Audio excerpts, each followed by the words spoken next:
పెన్షనర్ల ఐక్యవేదిక గుంటూరు జిల్లా శాఖ వారి ఆధ్వర్యంలో ఏర్పాటు చేసినటువంటి సమావేశానికి అధ్యక్షత వహించినటువంటి కామ్రేడ్ కేఆర్ సూర్యనారాయణ గారికి, తరలి వచ్చినటువంటి నా సహచరులకు, ఉమ్మడి గుంటూరు జిల్లా నలుమూలల నుంచి తరలి వచ్చిన మీ అందరికీ పేరు పేరు నా కృతజ్ఞతలు తెలియజేసుకుంటున్నా. ఉద్యోగుల చైతన్య సదస్సు పేరుతో మేము సమావేశాలను ఎందుకు నిర్వహించాలనుకుంటున్నాం, ఎందుకు నిర్వహించాం గత 11 సభల్ని అనేది ఒక్కసారి ఆలోచిస్తే, ఒక్కొక్క ఉద్యోగి ఇప్పటికే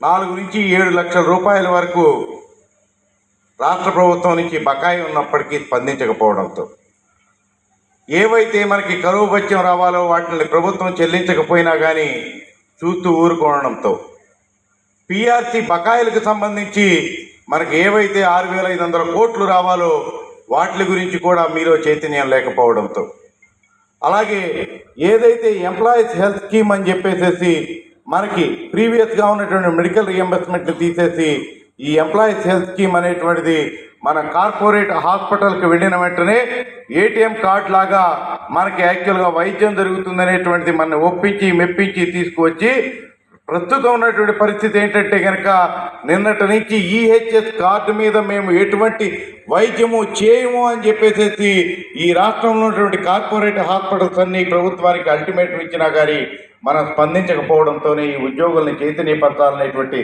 ఉద్దేశంతోనే ఈ కార్యక్రమాన్ని మేము తీసుకోవడం జరిగింది. మనం గత ఏదైతే 68 సంవత్సరాలుగా ఆంధ్ర రాష్ట్రం విడిపోయిన తర్వాత దరిదాపు ఇప్పటికే 11 పిఆర్సీలను తీసుకున్నాం. ఈ 11 పిఆర్సీల్లో 3 పిఆర్సీలని మనం టాప్ పిఆర్సీస్గా భావిస్తాం. 2015లో 43% తీసుకున్నాం. 43% తీసుకోవడంతో పాటు 4,500 కోట్ల రూపాయలు పిఆర్సీ బకాయిలను కూడా మనం తీసుకోవడం జరిగింది.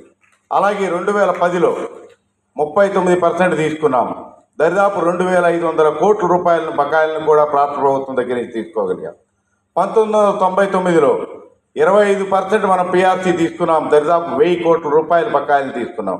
మరి ఇప్పుడు మన పరిస్థితి ఏంటి? దరిదాపు 6,500 కోట్ల రూపాయలు మనకు బకాయిలు రావాల్సినవి ఉన్నాయి. అవి ఎప్పుడు ఇస్తామని చెప్పింది ప్రభుత్వం? మనం రిటైర్ అయిపోయిన తర్వాత. ఇది చరిత్రలో ఎప్పుడైనా మనం చూసామా అనేటువంటి ప్రతి ఉద్యోగి ఒక్కసారి ఆలోచించుకోవాల్సినటువంటి అవసరం ఉంది.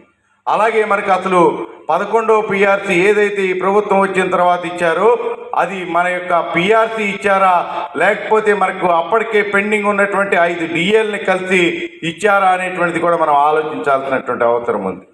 ఇప్పటికీ మనం ఈ 11 పిఆర్సీల సమయంలో కూడా మేజర్ పిఆర్సీల సమయంలో ఎలక్షన్ వచ్చే ముందు ఏ ప్రభుత్వం మనకు ఐఆర్ ఇస్తూ వస్తుంది.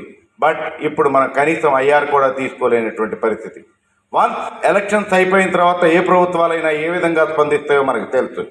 కానీ మనకి ఏదైతే కనుక మన పాత తరం నాయకులు ఎంతో కష్టించి ఆమనగంట శ్రీరాములు గారి దగ్గర నుంచి, కాశీ విశ్వనాథం గారి దగ్గర నుంచి, సుధాకర్ ప్రసాద్ గారి దగ్గర నుంచి, స్వామినాథన్ గారి దగ్గర నుంచి నేటి సూర్యనారాయణ గారి వరకు ఎన్నో ఉద్యమాలను చేసి మనకు తీసుకొచ్చినటువంటి ఏవైతే సౌలభ్యాలు లేకపోతే రాయితీలు లేకపోతే కనుక సౌకర్యాలను ఒక్కొక్కటి లాస్ అవుతూ ఉంటే మనం చూస్తూ ఊరుకుందామా అనేటువంటిది ఒక్కొక్కరు మనం ఉద్యోగులుగా ఆలోచించుకోవాల్సినటువంటి అవసరం ఉందనేటువంటి విషయాన్ని తెలియజేస్తూ, ఈ యొక్క సమయంలో మనకి ఏదైతే కనుక అవకాశం వచ్చిందో ఆ అవకాశాన్ని ప్రతి ఒక్కరూ ఉపయోగించుకొని మనం ఏవైతే కోల్పోయామో వాటిని మనం అందరం కూడా తిరిగి పునరుద్ధరించుకునే దిశగా మీ యొక్క ఓటు అనేటువంటి ఆయుధాన్ని విడిపించుకోవాలని చెప్పేసి రిక్వెస్ట్ చేస్తూ, ఈ అవకాశం ఇచ్చినటువంటి ఉద్యోగ ఉపాధ్యాయ కార్మిక పెన్షనర్ల ఐక్యవేదిక ఉమ్మడి గుంటూరు జిల్లా వారికి కృతజ్ఞతలు తెలియజేసుకుంటూ సెలవు తీసుకుంటున్నాను. Thank you.